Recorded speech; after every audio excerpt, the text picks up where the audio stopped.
소리로 외치겠습니다. 이재명! 대통령! 이재명! 대통령! 이재명! 대통령!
여러분, 창원이 좁군요. 보니까 이렇게 많이 오셨으니까 창원이 좁아 보이지 않습니까?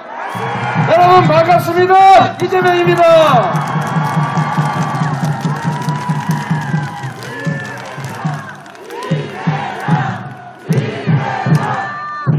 여러분, 부울경 메가시티의 중심 창원 맞습니까? 앞으로 남부 수도권 새로운 싱가포르형 정말 도시국가의 중심 창원 발전해 나갈 창원 맞죠? 창원이 창원답게 부울경의 중심으로 확실하게 발전해 나가려면 과거의 영광을 되찾으려면 누가 대통령이 돼야 되겠습니까?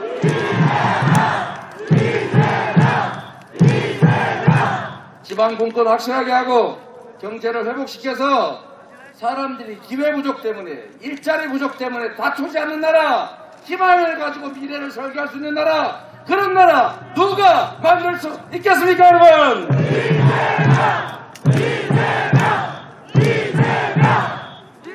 이제 저도 마스크 좀 벗고 하게 될까요?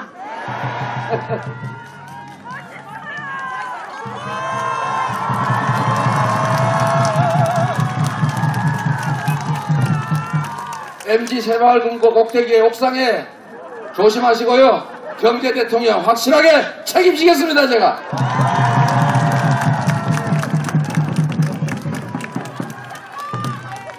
여러분 자꾸 잘생겼다는 제가 진짜인 줄 알고 자꾸 이렇게 간이 커지는 수가 있기 때문에 적절하게 자제해 주시길 부탁드립니다.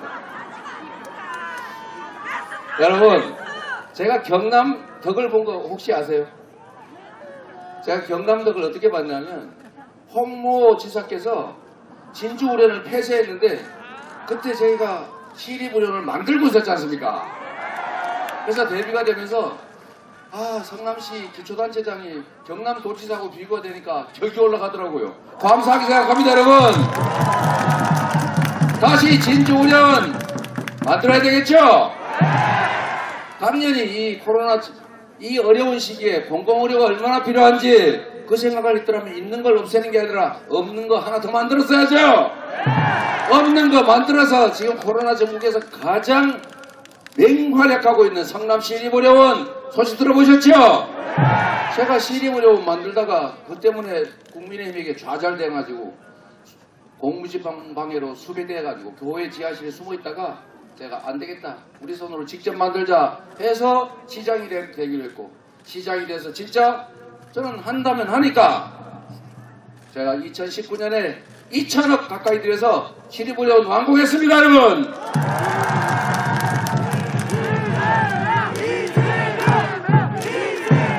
자, 두 번째로 경남의 덕을 본 게 있는데 이게 원래 정치라고 하는 게 상대적이라서 자기 혼자만 한다고 잘 되지가 않습니다.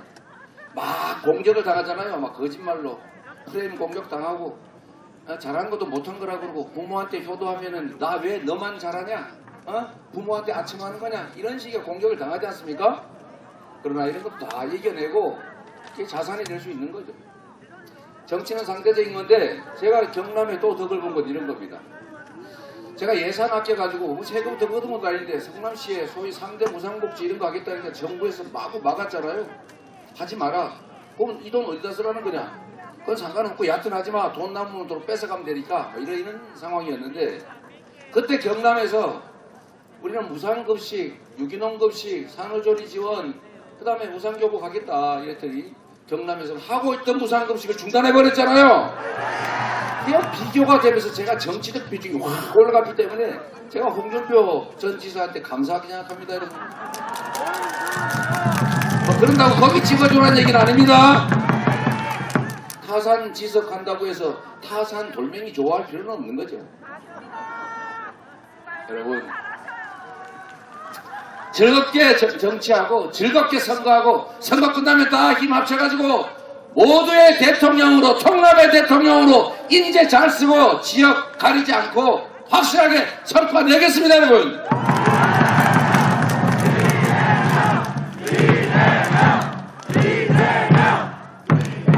정치라고 하는 게 가장 즐거운 국민 스포츠가 되어야 됩니다. 그렇죠? 그런데 무슨 선거 끝나면 원수가 돼가지고 서로 죽이려고 그래요. 그런 거 안 하려면 우리가 정말 말씀드린 대로 오늘 민주당 8시에 의원총회에서 당론 결정할 겁니다. 선택을 할 수 있게 해줘야 되는 거 아니겠어요? 우리 민주당 이재명이 대통령 후보인 민주당 이재명이 대통령인 민주당은 과거와는 확실하게 다를 것이다 말씀드립니다 여러분.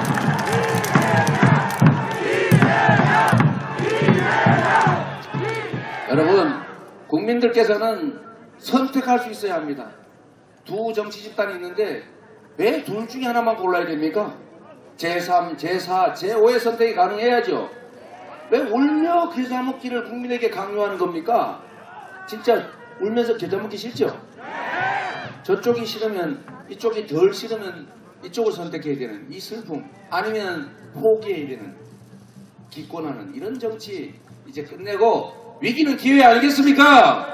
바로 이런 상황을 활용해서 이재명이 평소 그렇게 살아왔던 것처럼 이 정치적 위기를 활용해서 이제는 제3의 선택이 가능한 다당제 선거제도 개혁 정치 교체 확실하게 해내겠습니다 여러분.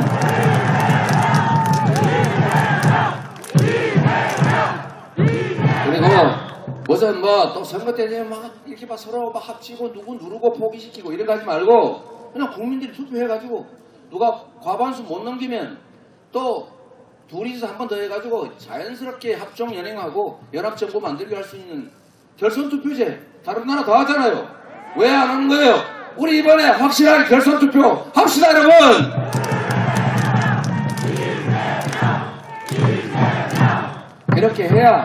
그렇게 해야 정치 세력 간의 연대가 가능하고 그냥 우리 식구 안에서 사람 골라 쓴다니까 사람이 없어가지고 회전문 인사하고 그래서 다른 사람들 다 맞고 못하게 발목 잡고 이렇게 안 하면 좋지 않습니까?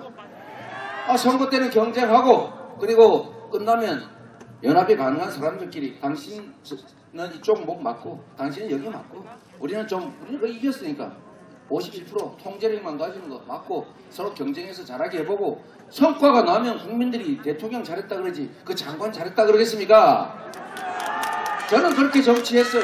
성남시장 도정 그렇게 했습니다. 뭐 편을 가려요. 실력 있으면 쓰는 거지. 그리고 성과로 평가받는다. 잘하면 상 주고 못하면 내보내면 되고 이런 국민내가 통합정부 한번 해보면 좋겠죠? 이재명의 민주당이 앞으로 새롭게 생길 대통합정부가 확실하게 국민내각 그리고 통합정부 만들어서 국민 여러분들을 위해서 정치가 복무하는 새로운 정치, 진정한 정치 교체 확실하게 해내겠습니다, 여러분.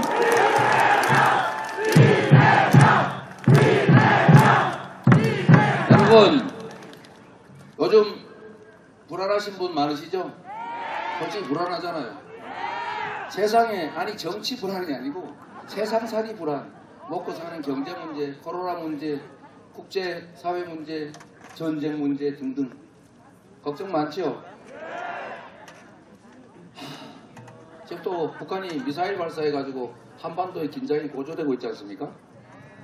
여러분, 이거는 원래 일상입니다. 이걸 없기를 바라고 기도하고 이런 거 하면 안 돼요. 기도를 하고 막 어디다 양밥하고 이럴 게 아니고, 이럴 때는 강력한 국방력을 갖추고 경제를 키우고 국민의 힘을 하나로 모으고 지도자가 명확한 상황 판단을 하고 정확하게 미래를 예측하고 그리고 합당한 대책을 만들어서 강력하게 대처하면 됩니다. 우리나라 세계 6위 군사 강국입니다. 경제력 세계 10위입니다.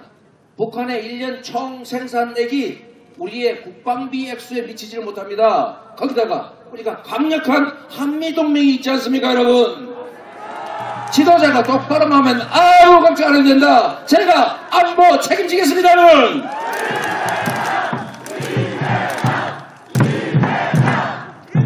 안보 안심 대통령 이재명에게 맡기면 여러분들의 미래, 전쟁 걱정 없는 평화적인 한반도, 안정이 경제를 보장하는 그런 경제와 안보가 선순환되는 나라 확실하게 만들어서 책임지겠습니다, 여러분.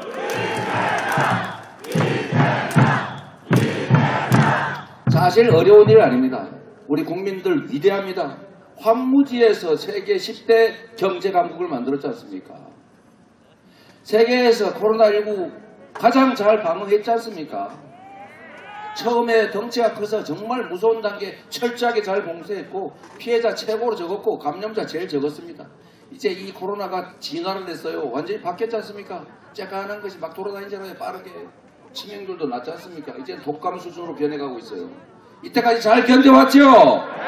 세계에서 가장 경제 잘 살아났습니다.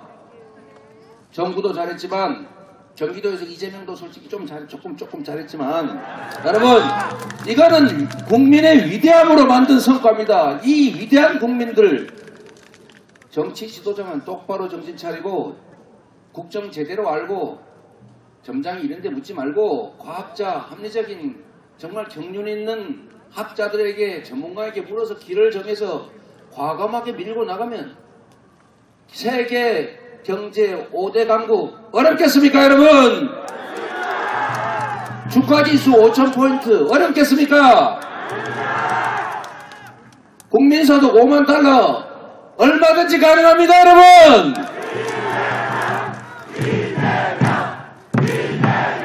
여러분, 경제가 살려면 정치가 안정돼야 됩니다. 위기의 민주주의 넷플릭스에서 많이 봤죠? 잘 나가던 브라질 경제가 민주적 정부에 의해서 정말 세계 8위까지 경제가 개선됐던 정부가 이 검찰, 판사, 이 부패 사법 권력들한테 둘러싸여가지고 음해당하고 쫓겨나고 민주주의가 후퇴하니까 경제가 어떻게 됐습니까? 경제가 완전히 또 후퇴했습니다. 민주주의와 경제는 동전의 양면입니다. 안정돼야 경제가 발전합니다. 전쟁의 위기, 군사 충돌의 위기가 올라가면 지금까지 있었던 코리아 디스카운트, 한반도 지정학적 위기라고 하는 것이 점점점 확대됩니다. 그러면 경제가 나빠지는 건 우리 고등학생만 돼도 다 알지 않습니까, 여러분? 아니, 중학생도 아는군요. 미안합니다. 여러분, 상식이잖아요.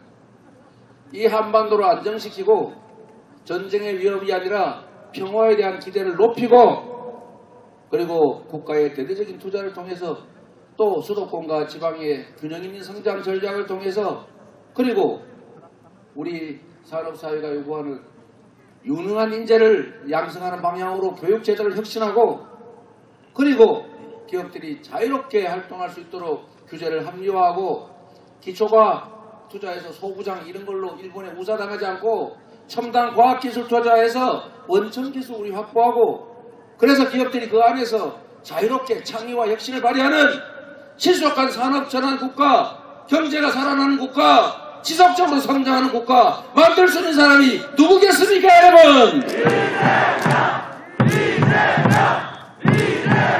여러분, 국민들은 위대하고 자원은 충분하고 기회는 널려 있습니다. 위기가 곧 기회입니다.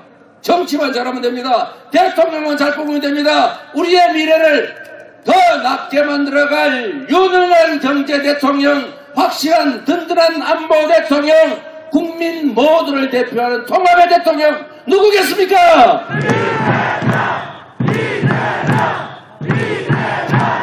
여러분, 코로나 힘들죠?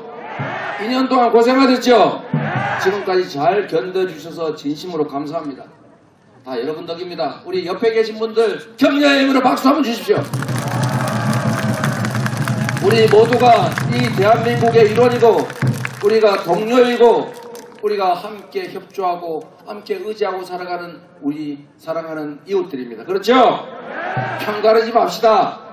증오를 심지 맙시다. 분열시키지 맙시다. 갈등으로 정치적 이익 획득하는 이런 구태정치 그만해야 되겠죠?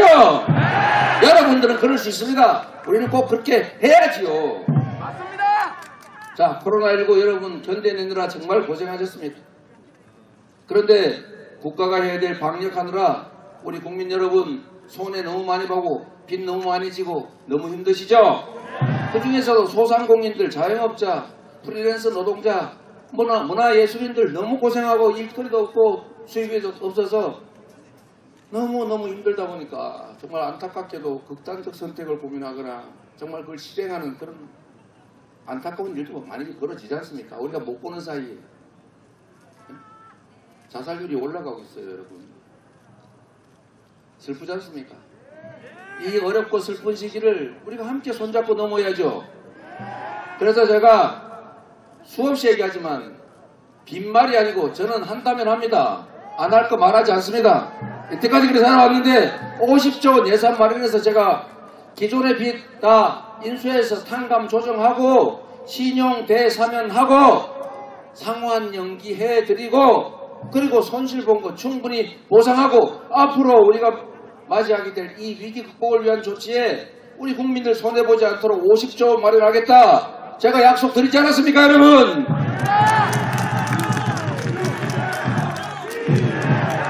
그래서 여러분, 내가 국가를 위해서, 이웃을 위해서 억울하게 희생당하지 않았다라고 생각하게 하겠습니다. 제가 가지고 있는 정치적 신념 중에 이런 게 있습니다. 너무 평이하지만 너무 중요한 거죠. 모두를 위해서 특별한 희생을 치르면 모두가 그에 대해서 상응하는 보상을 해야 공정한 나라다. 그게 정의이고 형평이다. 맞습니까, 여러분? 억울한 사람도, 억울한 지역도, 억울한 부분도 없게 한 것이 바로 정치고 정의 아니겠습니까?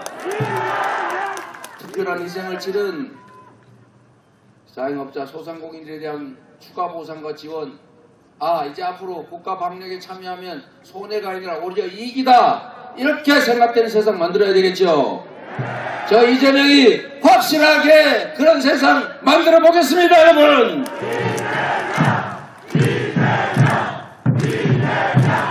그래서 그와 관련이 있는 정책을 오늘 아침에 제가 여기서 원래 기자회견 하면서 우리 언론인들께 설명을 해드리려고 했는데 시간이 짧아가지고 서면으로 저희가 낸 게 있습니다.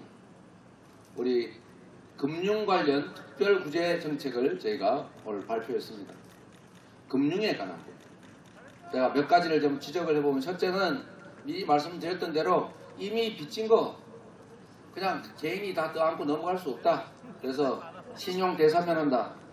두 번째, 채무 상환 연기한다. 세 번째, 코로나로 인한 부채는 채권을 정부가 은행 등등으로부터 인수해가지고 채무 조정하고 탕감 조치해서 망하지 않게 일상 경제 생활로 돌아갈 수 있게 도와드린다. 첫째입니다.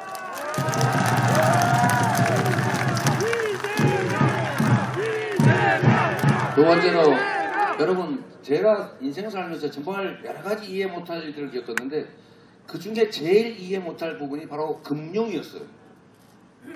정치는 업강부약 아니겠습니까? 좀 어려운 사람 좀 부축해주고 힘센 소수 조금 절제시켜서 같이 살게 하는 게 이게 정치 아니에요? 업강부약을 통한 대동세상을 만드는 거 영원히 불가능할지 모르지만 우리가 가야 될 길입니다. 그런데 어디나 하후 상박의 원리가 작동을 합니다. 아이고 니 힘들지. 그래 복지 지출 니네 좀 더 해야지. 니는 돈 많이 내니까 돈 많이 버니까 세금 더 내. 이게 우리가 사는 공동체의 원리 아닙니까? 그런데 은행에서는 이게 통하지 않습니다. 내가 돈 많고 수입 많고 사회경력 들면은 저금리 고액을 막 초장기로 막 얼마든지 빌려줍니다. 그거 빌려다가 막 부동산 막 사면 떼돈 법니다. 그런데 우리 청년들은 돈 번 게 없어요. 수입이 별로 없어요. 어리니까 재산도 없어요. 그래서 사회 경력이 짧아요. 은행에서 아예 돈을 취급을 안 해줍니다. 그래서 어디 가요? 무슨 캐피탈, 무슨 대부업체 일수 찍습니다. 어디 쪽지 보고 50만원 빌리고 30만원 선입자 떼고 석 달 지나니까 100만원 되는 이런 사채에 뜯기지 않습니까, 여러분? 피해를 입지 않습니까? 그 50만원 은행에서 1% 정도로 한 5년, 10년 빌려주면 어디 더 납니까? 그 2%, 3%로 빌려주면 되잖아요. 아니 50만원 10년, 20년 후에 못 갚으면 그 사람 그 기초생활수급자인데 한 달에 50만원씩 기초생활수급비 줘야 돼요.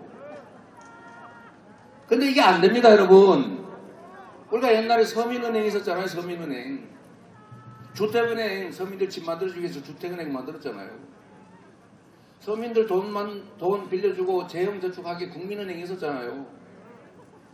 이게 다 그냥 IMF 지나면서 전부 다 상업은행이 돼가지고 돈 안 되는 거 절대 안 빌려준다. 돈 되는 것만 한다. 이렇게 변했잖아요.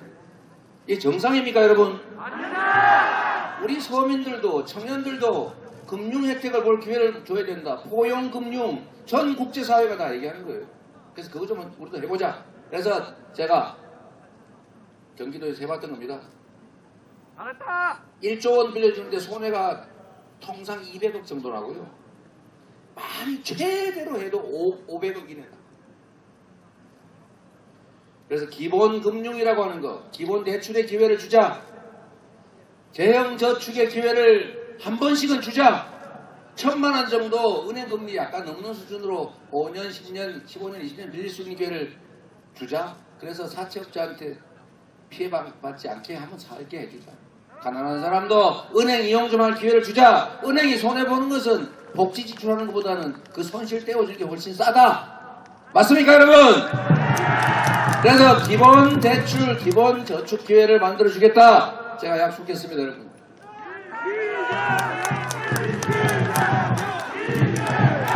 그리고 여러분, 또 한 가지 있습니다. 돈을 빌려주는데 집 10채 가진 사람이 11채 살 때 하고 집 없는 사람이 평생 처음으로 집 사는 거하고 돈 빌려주는 게 똑같아요. 이게 말이 됩니까? 아닙니다. 금융규제를 가하면 집 많이 가진 사람, 저 빌딩 사는 사람 이런 사람들 대출을 줄이면 되지.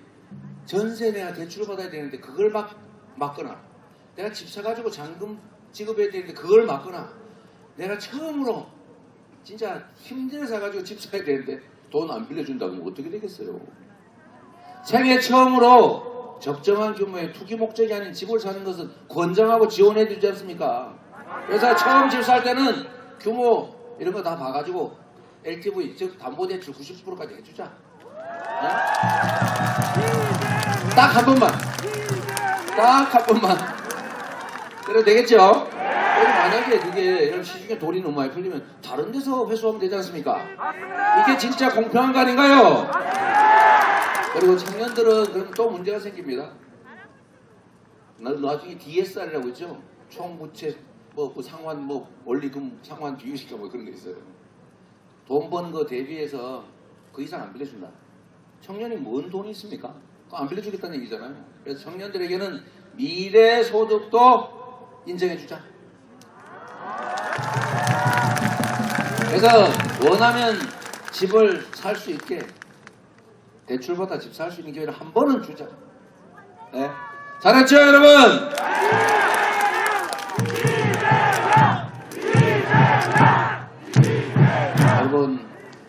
그리고 마지막으로 우리가 IMF라는 걸 겪으면서 서민들을 위한 금융기관을 다 상업은행으로 넘겨줘 버렸습니다. 지금 서민금융진흥원인가 뭔가 있긴 한데 조금 요만큼 빌려줘요. 요만큼. 그래서 여러분 진정 서민을 위한 금융기관을 만들자. 국민 상생은행 이런 거 만들어서 서민들도 대출의 기회를, 재형저축의 기회를 누릴 수 있도록 우리가 만들어야 되겠죠? 제가 오늘 약속드린 겁니다. 확실한 금융구제 지원정책 제가 책임지겠습니다, 여러분!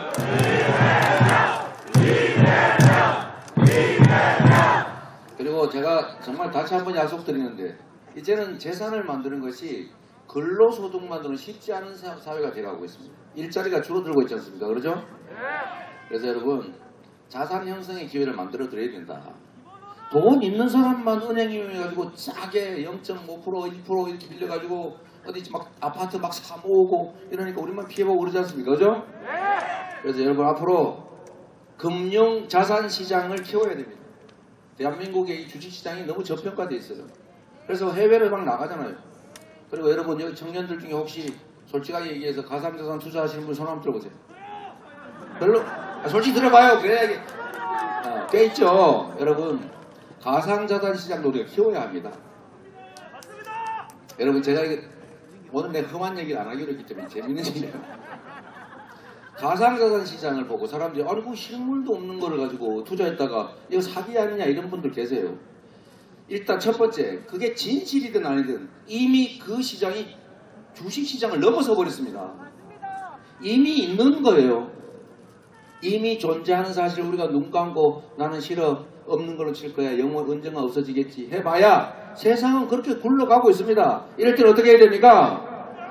피할 것이 아니라 피할 수 없다는 즐기라는 말처럼 기회로 활용해야지요. 맞습니까? 그래서 제가 약속을 드린 걸 드리는 겁니다. 그런 거 있는 거 없다고 눈 가리고 왕호하지 말자. 저는 위기가 오면 언제나 기회를 찾습니다. 가상자산 시장 이미 존재하는 것이기 때문에 최대한 활용하고 우리 국민들이 해외와 경쟁에서 손해보지 않게 하고 우리 국부 유출되지 않게 해야 되잖아요. 기왕이면 코인을 사도 국산 코인을 사야지 해외에 저 외국 거 사면 다 돈 빠져나가지 않습니까? 그래서 첫 번째 금융 자산시장, 자산시장을 확실하게 키운다. 앞으로 여러분 꼭 필요한 집 말고는 이 부동산 투기해가지고 돈 벌겠다고 그거 하지 마십시오. 이재명이 집권하면 그 가능성 확 줄어들어 버립니다, 여러분.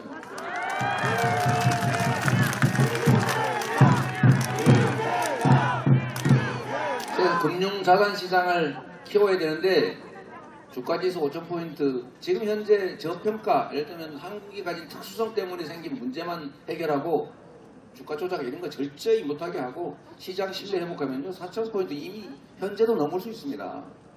그리고 말씀드린 것처럼 산업을 미래산업으로 재생에너지 디지털 자산사회에 맞는 신산업 이 산업장을 신속하게 내고 신산업으로 진출하면 좋은 일자리 생기고 경제규모 커지고 성장성 커지기 때문에 주식시장 커지게 돼 있어요, 여러분.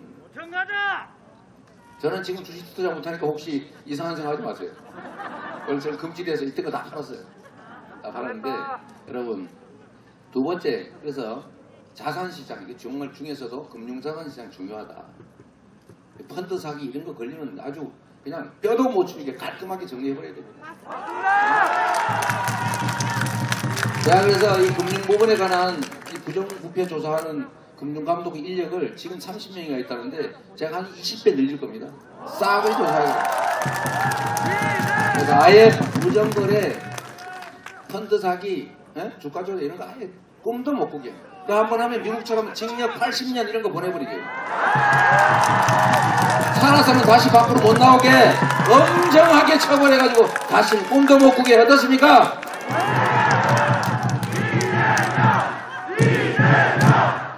펀드 사기, 주가 조작 해가지고 한 100억 벌면은 가서 한 5년, 3년 살다 나와가지고 그 돈 들고 떵떵거리면서 몰디브 가서 모히카 마신다든가 모히카 가서 몰디브를 마신다든가 그러지 않습니까? 그거 안 되죠.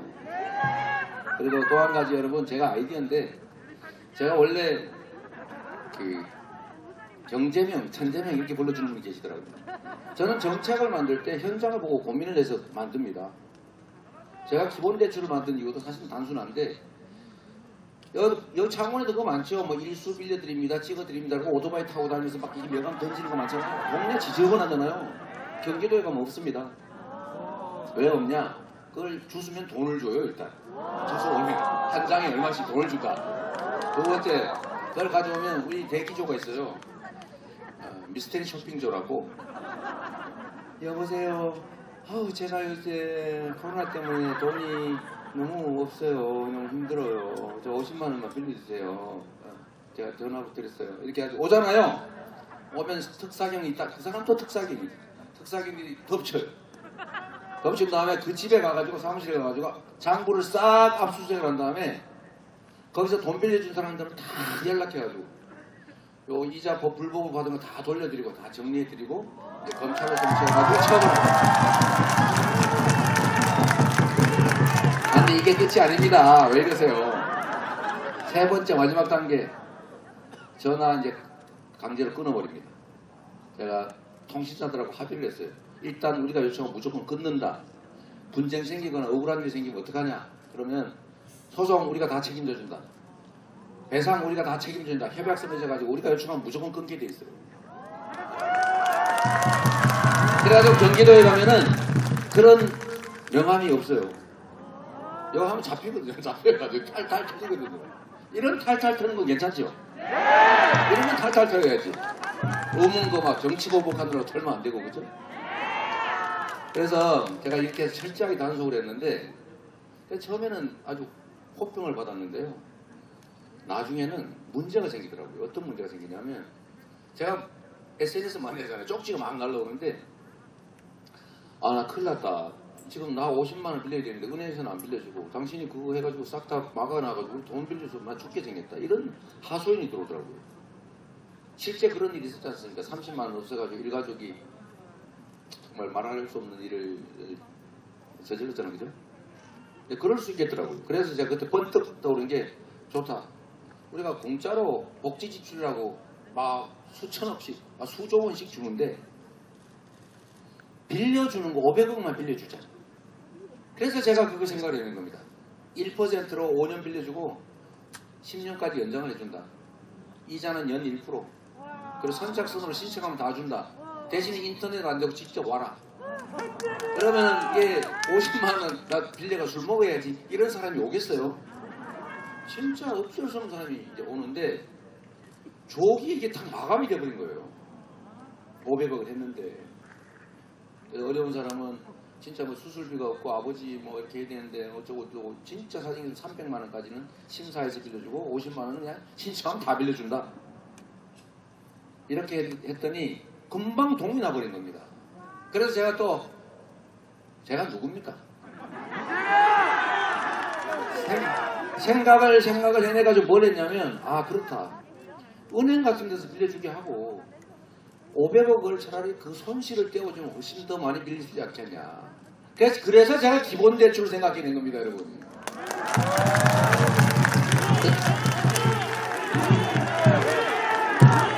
그때 언론들이 저를 많이 비난했어요. 뭐라고 비난했냐면 야, 은행 손해보면서 왜 그런 거 하겠냐. 은행한테 강제로 너 압박해서 하는 거지 직권남용하는 거다 뭐 비난을 해서요. 제가 그때 알려줬습니다. 은행들한테 물어봤어요. 자, 얼마가 필요합니까? 1조 원을 빌려준다면.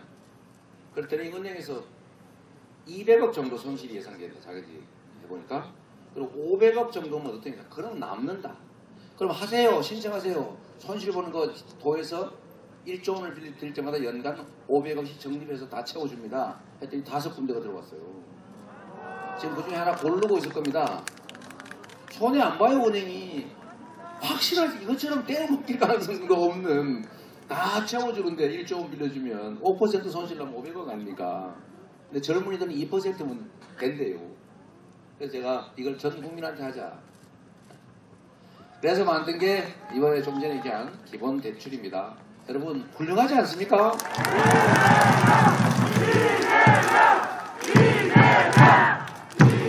여러분 저보고 이제 빨리 끝내야 된다고 사인이 와가지고 그래서 여러분 정리삼아 이 말씀 하나 드릴게요. 우리 옥상에도 계시고 한데 여러분 우리 더 나은 나라 만들어야죠. 오늘보다 내일이 더 기대되는 나라라야 내 자식은 나보다 더 나은 삶을 살겠다 그런 확신으로 결혼도 하고 아이도 낳을 거 아닙니까? 아이들 양육이 이제 개인의 책임이 아니라 국가의 책임이 돼야 됩니다. 그렇죠? 그래서 제가 양육, 보육, 간호 다 국가가 책임진 돌봄 국가 책임제 하자. 그리고 그 속에서 일자리도 만들자. 제가 그렇게 얘기했지 않습니까? 근데 이랬더니 야 포퓰리즘이다. 무슨 사회적 공공 일자리 만들어가 또 퍼줄라 그러지. 이럴 것 같아가지고 제가 증거를 하나 딱 만들어놨죠. 이거 유승민 후보가 한 말이다. 네? 정책에는 저작권이 없지만 그래도 원저작자 표시는 해줘야 되지 않겠습니까? 그래서 저는 언제나 그래요. 대구 가가지고는 홍준표 정책입니다. 이거는 사회적 공공일자리 100만 개 만드는 거 OECD 평균도 안 된다 그래봐야 그러니까 우리 해야 된다. 이거 유승민 후보께서 하신 겁니다. 저작권 표시해줬지 않습니까 제가. 그런데 우리 진짜 소소하게 윤석열 후보님은 원저작자 표시를 안 해주더라고요. 제가 청년들 야 국가를 위해서 특별한 봉사와 헌신했는데 특별한 보상 해야 되지 않냐. 왜 청년들한테 병장 60만 원밖에 안 주냐. 그래도 200만 원 주자. 제가 먼저 발표했는데 나중에 그거 인용해가지고 200만 원 발표하면서 저작자 표시를 안 해주더라고요. 그러나 섭섭하지는 않습니다. 아쉽다. 이 정도. 여러분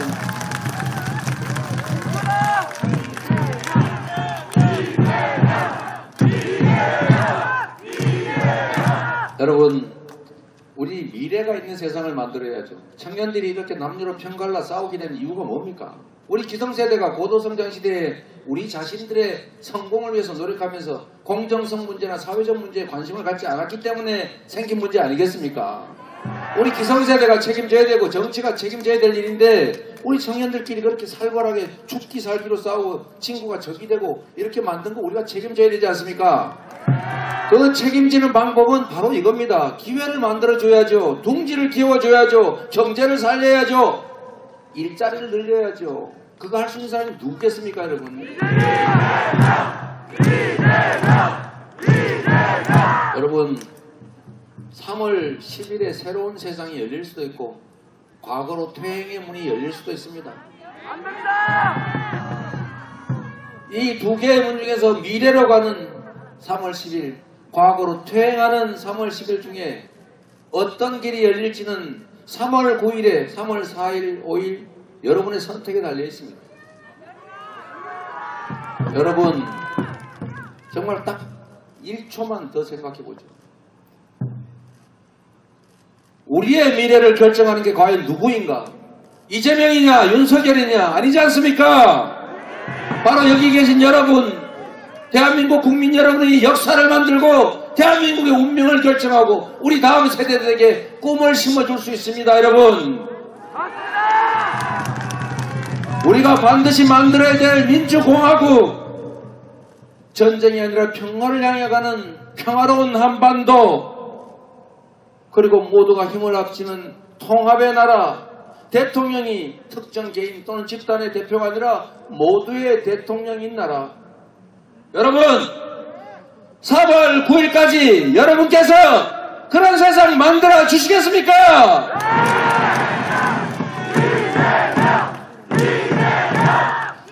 그런 세상으로 가는 문 저 이재명과 함께 손잡고 활짝 열어 제쳐 주시겠습니까?